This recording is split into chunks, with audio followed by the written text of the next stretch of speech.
Hi hello every one. இன்றைக்கி world no discrimination டே. Discrimination அப்படின்னா எல்லாருக்கும் தெரியும், வேறுபாடு, இந்த ஜெண்டரில் வேறுபாடு பார்க்குறது, அதுக்கப்புறம் கலர், அப்புறம் ஜாதி மதங்கள் வச்சு வேறுபாடு பார்க்குறாங்க இல்லைங்களா. அதில் நோ டிஸ்கிரிமினேஷன் டே அப்படின்னு சொல்லிட்டு வேர்ல்டு ஃபுல்லாக வந்து நம்ம கொண்டாடணும்னு சொல்லிட்டு இன்றைக்கி வந்து வேர்ல்டு முழுக்க வந்து இதை கொண்டாடிட்டு இருக்காங்க. ஸோ அந்த வேலையில் எங்களுடைய ஜேகேகே இன்ஸ்டிடியூஷனில் வந்து இன்டர் காலேஜ் ப்ரெசன்டேஷன் அந்த இது வந்து நடந்துச்சு.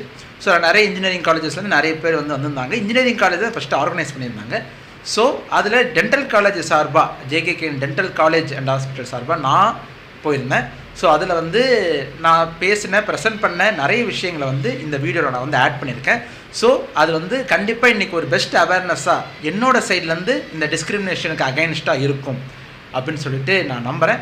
ஸோ இந்த வீடியோ வந்து உங்களுக்கு ஒரு நல்ல அவேர்னஸை கொடுக்கும். அது மட்டும் இல்லாமல் நாங்கள் அந்த இடத்துல நம்மளோட டென்டல் காலேஜுக்கு வந்து ஃபஸ்ட் ப்ரைஸ் வாங்கி கொடுத்தோம் அப்படின்றதையும் ரொம்ப சந்தோஷமாகவும் ரொம்ப பெருமையாகவும் இந்த இடத்துல நான் உங்ககிட்ட பகிர்ந்துக்கல ரொம்ப ரொம்ப மகிழ்ச்சி. ஸோ வீடியோ வந்து நீங்கள் பார்க்கலாம். நன்றி. Surya Meena Ramesh from JKK dental college. இன்றைக்கி நோ டிஸ்கிரிமினேஷன் டே அப்படின்னு சொல்லிட்டு ஒரு கான்ஃபரன்ஸ் காலேஜ் டாபிக் என்ன சொல்லி கேட்கும்போது யூத் அட்வொகேசி அகைன்ஸ்ட் டிஸ்கிரிமினேஷன் அப்படின்னு சொன்னாங்க. யூத் அட்வொகேசி அகைன்ஸ்ட் டிஸ்கிரிமினேஷன்னா அதிலே தெரிஞ்சிச்சு, டிஸ்கிரிமினேஷனுக்கு எதிராக இளைஞர்கள் கொடுக்கக்கூடிய குரல் என்ன, அதற்கு எதிராக அவங்களுக்கு வாதாடணும் அப்படின்றதான் என்னோட டிஸ்கிரிமினேஷன். அப்படின்னா என்னன்னா unfair treatment of a individual or group based on a certain characteristics of a character which like the racism, gender, religion, sexual or disability based பண்ணி unfair treatment of individual or a group கொடுக்கறதா நமக்கு discrimination அப்படின்னு சொல்லுவோம். சரி, நம்ம இன்னைக்கு என்ன பர்பஸ்க்காக நம்ம பார்க்க போறோம்னா இந்த டிஸ்கிரிமினேஷன்ல யூத் நம்ம இளைஞர்கள் என்ன மாதிரியான அட்வொகேசி கொடுக்க போறாங்க, என்ன மாதிரி அட்வைஸ் கொடுக்க போறாங்க against discrimination towards the equality அப்படின்றத பார்க்கலாம். ஃபர்ஸ்ட் டிஸ்கிரிமினேஷனால ஒரு தனி பர்சனுக்கு இல்லை அப்படின்னா ஒரு குரூப்புக்கு ஏற்படக்கூடிய இம்பாக்ட் என்ன அப்படின்னு சொல்லி பார்க்கும்போது மென்டலி எமோஷனலி ஸ்ட்ரெஸ்ஃபுல்லாக இருக்கும். ரெண்டாவது சோஷியல் எக்ஸ்க்ளூஷன் அண்ட் ஐசோலேஷன், ஒரு தனிமைப்படுத்தப்பட்ட ஒரு உணர்வு அவங்களுக்கு. ஆப்பர்ச்சுனிட்டி வந்து limited for education, employment and health எல்லா வகையிலுமே அவங்க ஒதுக்கப்பட்டதுனால. ஏன்னா இந்த மாதிரி சொல்கிறாங்க ஐசோலேட் ஆனாலும் அவங்களுக்கான வாய்ப்புகள் என்னாலும் மறுக்கப்படும். அதனால் வந்து குறைந்தபட்ச வாய்ப்புகள் கொடுக்கணும். அடுத்து economical limited access to opportunity and resource. எக்கனாமிக்கலாகவும் அவங்களுக்கு என்னன்னா ஒரு லிமிட்டடான ஆப்பர்ச்சுனிட்டி தான் கொடுக்கப்படும். எஜுகேஷனல் பேரிஸ் முன்னாடி டாபிக்லையும் எஜுகேஷனுக்கு அவங்க சொன்னாங்க.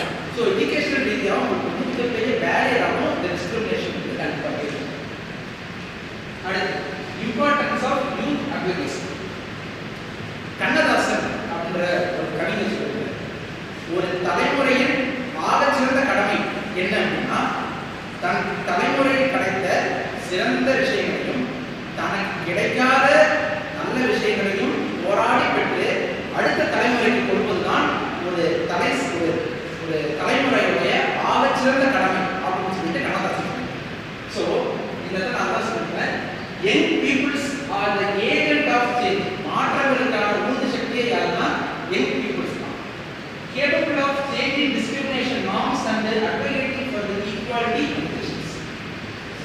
Youth advocacy amplify the voice of the next generation. இந்த பாயிண்ட் தான் அடுத்த தலைமுறைக்கான குரலா இந்த தலைமுறை. அதுக்கு நாம தான் என்ன பண்ணணும்னா நம்ம ஈக்வாலிட்டிக்கும் ஜஸ்டிஸ்க்குமான குரலை நாம சேர்ந்து கொடுக்கணும் டு அகைன்ஸ்ட் தி டிஸ்கிரிமினேஷன். ஓகேங்களா? இதை நம்ம முக்கியமாக சொல்லணும். Give me 100 young active persons or young students, I will transform the India as number 1 country in the world. அப்படின்னு சொல்லிட்டு சுவாமி விவேகானந்தர் சொல்லிட்டு இதை ஞாபகம். And what is the role? Youth advocacy role என்ன அப்படின்னு சொல்லி பார்க்கும்போது ஃபர்ஸ்ட் திங், எல்லா விஷயத்திலுமே ஒரு விழிப்புணர்வு ஏற்படுத்தினா மட்டும்தான் அந்த விஷயத்தை மக்கள்கிட்ட கரெக்டாக போய் சேர்க்கணும். So raising awareness, educating peers and communities about various forms of discrimination and their harmful effect. Discrimination என்ன, அதனால ஏற்படக்கூடிய விளைவுகள் என்ன, அவங்களுக்குள்ள என்ன மாதிரி டிஸ்கிரிமினேஷன் இருக்குதுன்னு சொல்லிட்டு பொதுமக்களுக்கு நாம் ஒரு அவேர்னஸ் கிரியேட் பண்ணணும்.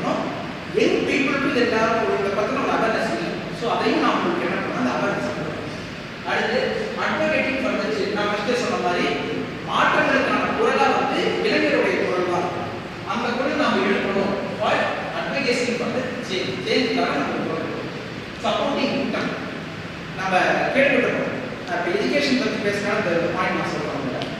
அனிதா அப்படின்ற பேர் சொல்லணும் நமக்கு யார் ஞாபகம் வரும்? இந்த நீட்டில் வந்து இருந்தாங்க இல்லையா சகோதரர்கள், அவங்க ஞாபகம் தான் வரும். அன்னைக்கு அவங்க அந்த நீட்டில் வந்து மார்க் விழுந்ததுக்கு அப்புறமேட்டு இன்னைக்கு இவங்க சொன்ன இந்த பாயிண்ட்ஸ் எல்லாம் ஒரு சப்போர்ட் கொடுத்துருக்கணும். அந்த விக்டிமுக்கு வந்து ஒரு மென்டலாகவும் சரி, அவங்களுக்கு வந்து உறுதுணையாகவும் மாரல் சப்போர்ட்டாக கூட யாராவது இருந்தாங்க அப்படின்னா அந்த ஸ்டூடெண்ட் வந்து இருக்க மாட்டாங்க. மாதிரி இந்த அனிதா அப்படின்றவங்க கூட அன்னைக்கு யாராவது ஒரு மாரல் சப்போர்ட்டாக யாரோ இருந்தாங்க அப்படின்னா இன்னைக்கு அவங்க இழந்திருக்க மாட்டோம். அடுத்தடுத்து நடந்த நிகழ்வுகள் நம்ம வந்து முடிஞ்சது தவிர்த்துருக்கோம். இது வந்து இந்த டிஸ்கிரிமினேஷனுக்கான ஒரு மிகப்பெரிய உதாரணமாக நான் சொல்றேன். இதுனா லேக் ஆஃப் த அவேர்னஸ், சரியான விழிப்புணர்வு சென்றடையாத தான் இது முக்கியமான காரணம் சொல்லலாம். அண்ட் ஃப்ரெஷ் பெர்ஸ்பெக்டிவ், இளம் மாணவர்கள்கிட்ட அதை யங் பிளட்னு சொல்லுவாங்க. யங் பிளட் கிட்ட வந்து புது புது ஐடியாஸ், புது புது இனோவேஷன்ஸ் இருக்கிறாங்க. அப்படின்னும் போது இந்த டிஸ்கிரிமினேஷன் உள்ள அவங்க நம்ம கொண்டு வரும்போது அதை பற்றி ஒரு அவேர்னஸ் அவங்களுக்கு கொடுக்கும்போது அந்த இனோவேட்டிவ் ஐடியாஸ், இனோவேட்டிவ் அவேர்னஸ் அவங்களுக்கு வந்து நாம் என்ன பண்ணலாம், பீப்புளுக்கும் கொடுக்கலாம். ஆர்கனைசேஷன் சொல்லுவாங்க NGOs, இது மாதிரியான ஒரு குரூப்ஸ் நாம் வந்து ஜாயின் பண்ணி இந்த டிஸ்கிரிமினேஷனுக்கு எதிராக வந்து குரல் கொடுக்கலாம். மாணவர்கள் ஸ்கூல் காலேஜஸில் போயிட்டு இருக்கிறது, இப்போ நம்ம ஈவெண்ட் நடக்கிற மாதிரி ஒவ்வொரு காலேஜிலும் போயிட்டு இது மாதிரியான ஸ்கூல்ஸில் மாணவர்கள்கிட்ட என்னென்ன மாதிரி டிஸ்கிரிமினேஷன் இருக்கு, இது மாதிரி டிஸ்கிரிமினேஷன் இருந்தால் நீங்கள் மாதிரி ரியாக்ட் பண்ணுங்க, அந்த மாதிரியான விழிப்புணர்வுகளை மாணவர்கள். அடுத்து சோஷியல் மீடியா, அதுவும் இன்னொரு கவிஞர் சொல்லலாம். பறந்து விரிந்து இந்த பார்வுலகம் தன் கைக்குள் அடங்கி போனது அப்படின்னு சொல்லி சொல்லலாம். அந்த கவிதை படிச்சு பறந்து விரிந்து இந்த உலகம் செல்போன் அப்படின்ற ஒரு சின்ன டிவைஸ் நம்ம கைக்குள்ள அடங்கி போச்சு. கரெக்டா? அப்படின்னும் போது இந்த சோஷியல் மீடியாவை பயன்படுத்தி நம்மளுடைய இன்னைக்கு இருக்கிற நெட்வொர்க்கை பயன்படுத்தி நாம் அந்த டிஸ்கிரிமினேஷனுக்கு எதிரான விழிப்புணர்வு கொடுக்கலாம். ஒரு தனி மனிதனுக்கு இல்லை ஒரு விக்டிமுக்கு வந்து இந்த மாதிரி டிஸ்கிரிமினேஷன் நடக்கும்போது அவங்க தனக்கு இந்த மாதிரியான அநீதி நடக்குது அப்படின்ற ஒரு விஷயத்தையும் என்ன பண்ணலாம்னா சொசைட்டிக்கு தெரிவித்து அவங்களுக்கான ஜஸ்டிஸையும் என்ன பண்ணலாம் தன்னுடைய அசோசியேட் பீப்புள் கிட்ட தான் நம்ம படிக்கணும். ஓகேங்களா? அந்த பாயிண்ட் நம்ம கண்டிப்பாக சோஷியல் மீடியா ஆக்டிவிஸ்ட் சொல்லலாம். அடுத்து கம்யூனிட்டி அவுட்ரீச், இந்த பாயிண்ட் வந்து ஸ்கூல் பீப்புளுக்கு இந்த கம்யூனிட்டி அவுட்ரீச் போது எல்லா மக்களுக்கும், ஒரு பாமர அடித்தட்டு மக்களுக்கும் அவங்களுடைய இந்த டிஸ்கிரிமினேஷனை பற்றின விழிப்புணர்வு கொண்டு போய் சேர்க்கணும். சில பேருக்கு நம்ம டிஸ்கிரிமினேஷன் இருக்கிறோன்னே தெரியாமல் சில மக்கள் தான் இருக்காங்க, மலைவாழ் மக்கள் அவங்கெல்லாம் இருக்காங்க. அப்படி அவங்களுக்கு இந்த மாதிரிலாம் வெளியில் வந்து ஒரு கவர்மெண்ட் இந்த மாதிரி ஆப்பர்ச்சுனிட்டி இருக்குதானே நீங்கள் ஒதுக்கப்பட்டிருக்கீங்க, உங்களுக்கான வாய்ப்புகள் இருக்குன்னு சொல்லிட்டு ஒரு கம்யூனிட்டி அவுட்ரீச் மாதிரி காலேஜஸ் ஸ்கூல்லையோ ஒரு NGO இந்த மாதிரி கிரியேட் பண்ணி அவங்க போயிட்டு மக்கள்கிட்ட இந்த டிஸ்கிரிமினேஷனுக்கு அகேன்ஸ்டாக பாயிண்ட்ஸை வந்து சொல்லி அவங்க வந்து விழிப்புணர்வு. இது மூணுமே நம்ம இனிஷியேட்டிவாக ஒரு மெயின் இனிஷியேட்டிவாக நான் பார்க்குற இனிஷியேட்டிவ் அதுக்காக நமக்கு அடுத்து coming to the success story. இவர் யார்? மகாகவி பாரதியார். இவர் கூட நான் எப்படி வச்சுக்கிறாங்கன்னா மகாகவி பாரதியார் வந்து முதல்ல கவிதை எழுத ஆரம்பிச்ச வயசு 6. அவர் சுதந்திர போராட்டத்துக்கும் இந்த மாதிரியான பெண்ணடிமைக்கு எதிராக களத்தில் இறங்கின வயசு 12. அவர் தன்னுடைய வாழ்க்கையை முடிச்சுக்கிட்ட அந்த வயசு வந்து 38 வயசு. 38 வயசுங்கிறது ஒரு இளம் வயசு இருக்கு. எத்தனையோ தலைவர்கள் 80-90 வயசுக்கு வாழ்ந்துக்கிறாங்க.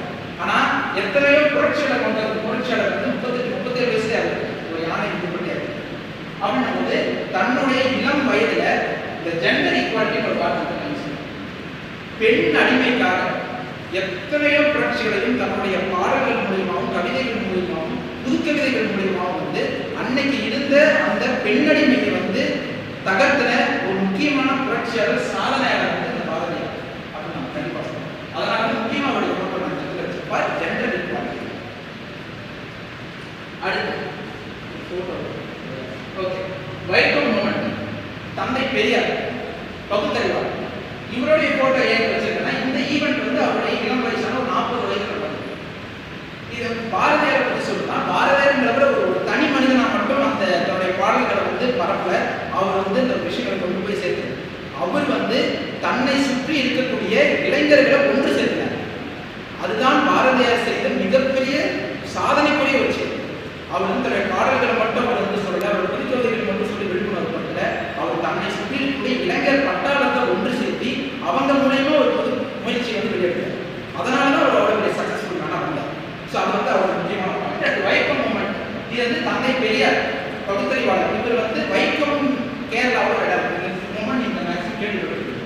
அந்த ஈவெண்ட்ல தாழ்த்தப்பட்ட வகுப்பை சேர்ந்த மக்கள் வந்து கோயிலுக்கு போகக்கூடாது அப்படின்ற ஒரு ரூல் வந்து அந்த ஊரில் இருக்கு. அதை வந்து ஒரு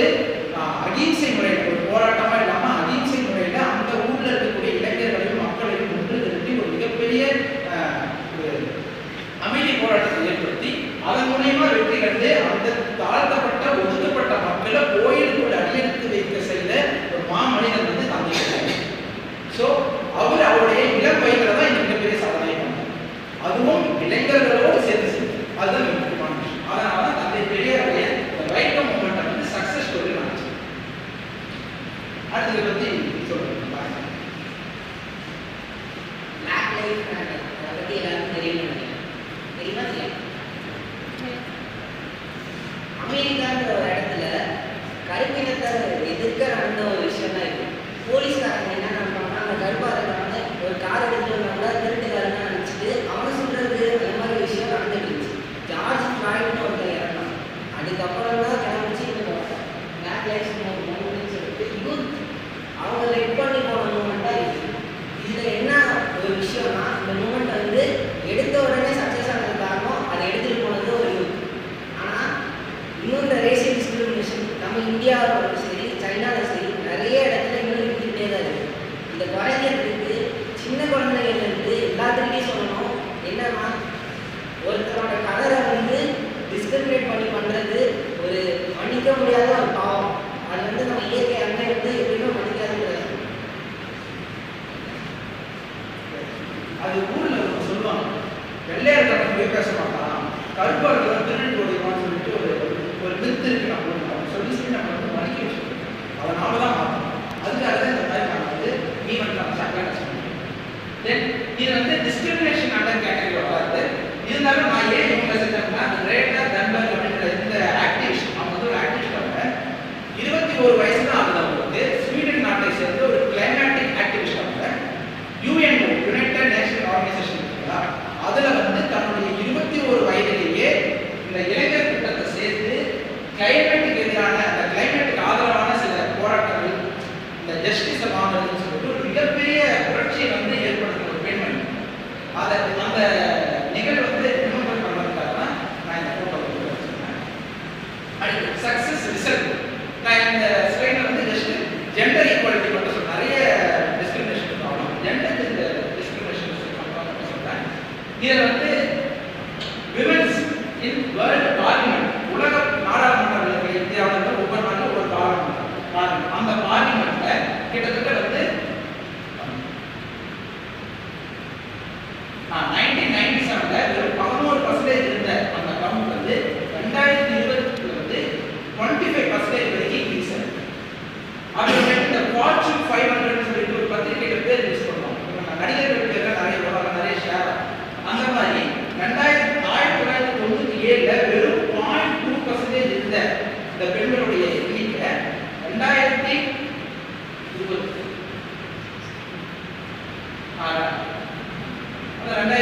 அப்புறம் கிட்டத்தட்ட 10% வரைக்கும் அந்த எண்ணிக்கை வந்து அதிகமாயிருக்கு. ஃபார்ச்சூன் 500 வரக்கூடிய பிசினஸ் மேன்ஸை பற்றி போடக்கூடிய ஒரு நாடுகள் ஃபார்ச்சூன் 500 வந்து சொல்லுவாங்க.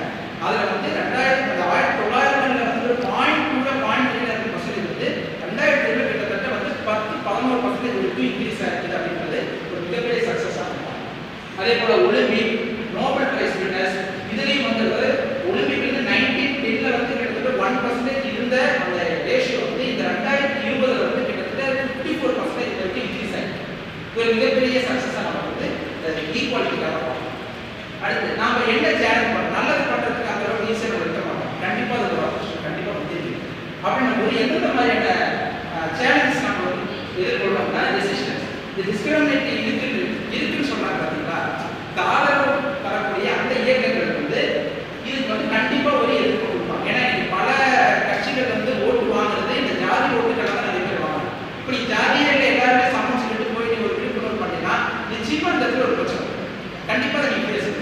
ஸோ அந்த சேலஞ்சஸ் நம்ம பார்க்கலாம். அதே போல் ரிசோர்ஸ் லிமிடெட் ஃபண்டிங், நம்ம ஃபண்டிங்கில் நம்மளுடைய எக்கனாமிக்கல் ரீதியாக நம்மளுக்கு வந்து சில பிரச்சனைகள் இருக்கலாம். அதே போல் வந்து நம்மளுடைய பர்சனலும் சொசைட்டியும் பேலன்ஸ் பண்ணணும். ஒரு தனி மனிதனுக்கும் நம்ம சமுதாயத்தில் பேசுகிற விஷயங்களுக்கும் பேலன்ஸ் பண்ணி அவங்களுக்கும் கொண்டு வரணும் அப்படின்றது மிகப்பெரிய விஷயமாக தான் இருக்குது.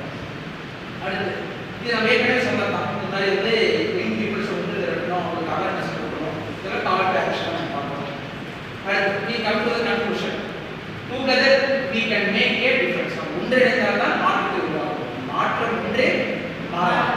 அதனால் அந்த மாற்றத்தை உருவாக்குறதுக்கு நாம் ஒன்றிணைந்தால் மட்டுமே அந்த மாற்றத்தை கண்டிப்பாக கொண்டு வர முடியும். நாம் ஒன்றா இணைஞ்சு இதை ஒரு கமிட்மெண்ட்டாக எடுத்துக்கிட்டு ஜஸ்ட்டு ஒரு போட்டிக்கு போகணுன்ற மாதிரி மட்டும் இல்லாமல் ஒரு கமிட்மெண்ட்டாக நாம் எடுத்துக்கிட்டு நம்ம ஒன்றிணைஞ்சு இந்த டிஸ்கிரிமினேஷனுக்கு அகேன்ஸ்டாக நாம் வந்து போராடினா மட்டும்தான் இந்த உலகம் வந்து ஒரு நோ டிஸ்கிரிமினேஷன் வேர்ல்டாக வந்து மாற்ற முடியும் அப்படின்றது ஆரம்பத்து.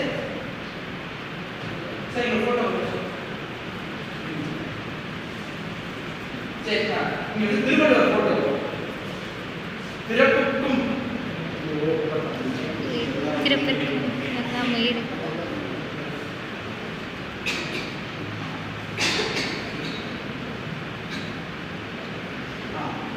பிறப்புக்கும் எல்லா உயிருக்கும் சிறப்பொவ்வா செய்தொழில் வேற்றுமையாம் அப்படின்ற ஒரு திருக்குறள். பிறப்பால் அனைவரும் சமம், அவரவர் தகுதிக்கு ஏற்றவாறே இங்கவர்கள் வேற்றுமைப்படுத்தப்படுகிறார் அப்படின்னு 2005 ஆண்டுகளுக்கு முன்னாடியே வள்ளுவர் சொல்லியிருக்கார். அதனால வந்து same no to the discrimination and